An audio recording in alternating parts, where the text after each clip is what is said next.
If you do go on to enjoy today's video, please remember to hit that like button and of course subscribe for more content.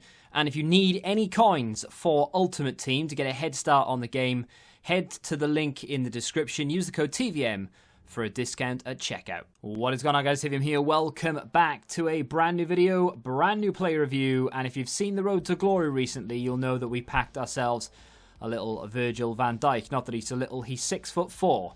And he has medium work rate. It's not ideal, but to be honest, centre-backs tend to stay back so long as they don't have a high attacking work rate, which he doesn't have, so we're fine. Only the 2-star skills, so no rainbow flicks. Well, he can do them, right? I think that they brought in that thing where there are only really 5-star skill moves this year, and every other skill move is performable by a player, but they just don't do it very well unless they have the particular skill rating. I'm not sure how it works. Either way, 3-star weak foot as well, which is good enough for a centre-back. And then, of course, we jump into some of the stats. Now, Van Dijk is one of those cards that is always going to be expensive. Last year, I tried to pack him. I couldn't really afford him on the Road to Glory throughout the entire year. There was always something else that popped up that I needed to pay for, or someone else I needed to buy in a more pressing position. But we had a couple of teams last season on the Road to Glory, but I primarily had a Liverpool team, and Liverpool had so many good cards last year, and Van Dijk was one of those that I really wanted, and I never bought him, but he was an end game centre-back even from day one in FIFA 20, and I don't think that is going to be any different in FIFA 21. I think this guy will be end game until end game right now. I think you'll be happy to keep him at least bare minimum until Team of the Year, gone January, maybe even Team of the Season. I would say that you'd be fine until Team of the Season having Van Dijk in your team.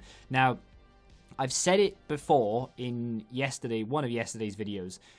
There's someone out there who has made a video about it, and like I said, I will try and remember to link it in some way. I might put it in the description of yesterday's video, today's video, or ask me on Twitter if you're really interested, or even just search it up, Chemstyles Work Proof 100% or something like that, and you'll find it. They've done extensive quote-unquote research, if you will, where you put a hunter on one player and don't have it on the other, and you run alongside each other, and then you give both of them the hunter and see which one catches which, and they work. And I think Zidane, it was against Neymar, and they gave Neymar didn't have anything. Zidane had a hunter on him. They did a race side by side, and Zidane was just faster than Neymar. And realistically, he shouldn't be. But with a chem style, it really does work. So with that, and the whole point of me telling you that, is if you put a shadow on Van Dijk, which I have done, you'll see that he has 82 acceleration and 89 sprint speed. And then he has 99 for interceptions, stand tackle, and slide tackle, with 98 defensive awareness and 92 heading accuracy. He's already 6'4". He's got 90 jumping as well. You are quite literally looking at one of the best centre-backs in the game for the foreseeable future. I mean, of course, when EA start to release promo cards like Scream cards and Future Stars and all the other promos that they've got up their sleeve, until we get to the very tippy top of like Team of the Season cards, I don't think we're going to get any real centre-backs to compete with Van Dijk on a level where you'd be thinking, I might actually switch him out. Because if you've already got him, then you might be thinking, at what point do I need to upgrade him? Because it's going to be a long time. He's got some insane stats. And even though I'm not the best defensively, and there are some co-op gameplay clips in here where my teammate likes to drag centre-backs out of position, so don't be fooled by his positioning. And then there are some individual rivals clips in here as well, where we're conceding 1 or 2 goals here or there. There's a game there that we win. He plays a very big part in that. He is very good defensively, regardless of how bad I am. So if you're watching this thinking, my God, you are bad defensively, yes, I am. However, with Van Dijk in there, gives me half a chance. His partner, of course, is Thiago Silva.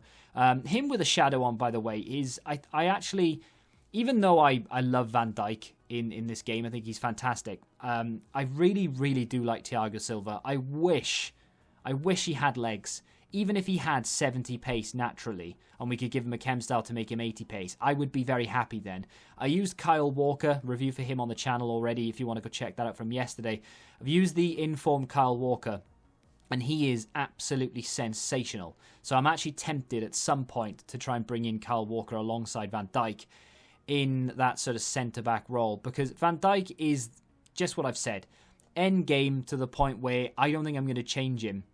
I don't think I'll change him ever. You know, I've been saying, maybe toward the back end in team of the season, you might want to change him. And for some people, if you're, trying to be a competitive player, or maybe you are a competitive player, or maybe you want to try and find that edge, you always want the best players, and maybe you'll get bored at some point. Then, yeah, fair enough. You may want to upgrade Van Dijk over time and beyond team of the season or whatever. But for me, I'll keep this guy from now, which is more or less day one, until the end of the game. So even though my road to glory is actually focused on Diogo Jota, trying to get him to 1,000 games, I think Van Dijk will probably get to 1,000 games faster than Diogo Jota will, just purely because Van Dijk's going to be in every single team that I build, regardless of what player I'm reviewing, because he's just that good. There's not an awful lot in terms of weakness. I would say that perhaps the speed can hinder him sometimes, and it comes down to agility as well as balance. And of course, he doesn't have great agility. You wouldn't expect him to. He's 6'4". He's got 61 agility. It's sort of part and parcel of a tall, strong player. He's not going to have great mobility. His stamina is fine for a centre-back. I'm not bothered by it. 75 stamina may sound low, and it is for a striker or a winger. It's not really for a centre-back. It depends on what sort of level of depth you're playing. I tend to play on 4 or 5. Depends on, in game I will switch it. If I feel like I'm getting caught in behind too often, I will drop that line faster than, well, let's not finish that sentence. But I will drop it. But I think he copes with it fine. It's Thiago Silva that I'm dropping the line for, because I'm a little bit reluctant now and again to just, I know he's not fast enough. But the challenges, some of the challenges Thiago Silva makes, absolutely fantastic. Van Dijk is strong, he's tall, he's got the aggression, he's got the jumping, and he's got reactions and composure to boot.